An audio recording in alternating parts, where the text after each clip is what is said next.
And surrender doesn't come with all the answers. In fact, it's normally the opposite. We step into God's will not really knowing how it's going to pan out, and more often not on our own. But it always begins with this, the word yes, you see.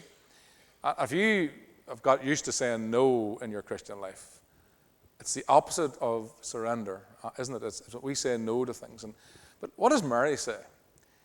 And her head's spinning and trying to take this all in. She goes, I'm the Lord's servant. I don't understand all of this, but I'm the Lord's servant, so let it be to me according to your word. There's surrender. The woman did not really know what this meant. She never dreamt for 1 minute that 2,000 years later we would still speaking about her, and the world would be transformed through the child that would come through her womb. And she could have said no. But she said, yes, I'm the Lord's servant, let it be. You see, resurrection living begins when we stop saying maybe and start saying yes, Lord. I wonder this morning, have you been holding back on your yes as the people of God?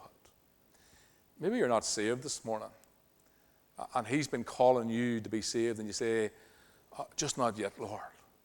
But just let me do this. Or maybe, Lord, just give me a bit more time, you see.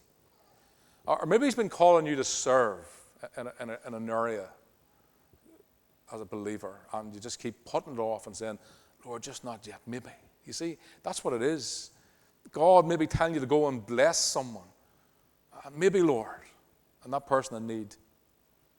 And to live for God, what I see here for you and I this morning, we must replace our maybe with a definite instant yes.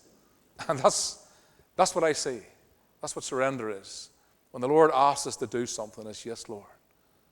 I'm your servant, Lord. I don't understand this, but I'm going to do it as long as it's in line with his word. There's scriptural instructions for the man or woman who wants to experience this new life, who wants to go on and live for God. Submit to God. Resist the devil. Do you remember what it is to resist temptations and sins and to say no? Abstinence, to say no to things. Be cleansed and set apart and walk humbly before God. And I believe if you walk humbly before God, you'll naturally become cleansed and set apart. You'll naturally resist the devil and you'll automatically submit to God. But before he says these things, he lays a foundation in verse 6. And it's an important foundation for you this morning. And it's the grace of God. The grace of God is richly poured out over the church. But he gives more grace, James says. Do you find yourself sinking as opposed to rising? Do you find yourself a wee bit self-condemned, perhaps?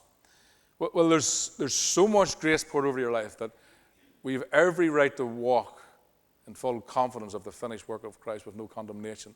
God opposes the proud heart, but he gives grace to the humble man or humble woman of God. And here's the thing about grace. It's not just a pardon. It's actually power. It's the divine enablement of the church to live above sin, not under it. And that's the problem. And that's what stops men and women of God from living a full power of that resurrected life. Instead of walking in the freedom of Christ, they're under a place of condemnation. If you want to live fully for God, you need to get the grace of God into your life. Stop self-condemning yourself and walk in the freedom that Christ has been given to you. But he gives more grace. 3 snares: critical spirit, sin of presumption, the sin of omission. And the key to this is, I believe in this text, how do we live a resurrected life without all that information that we've just looked at?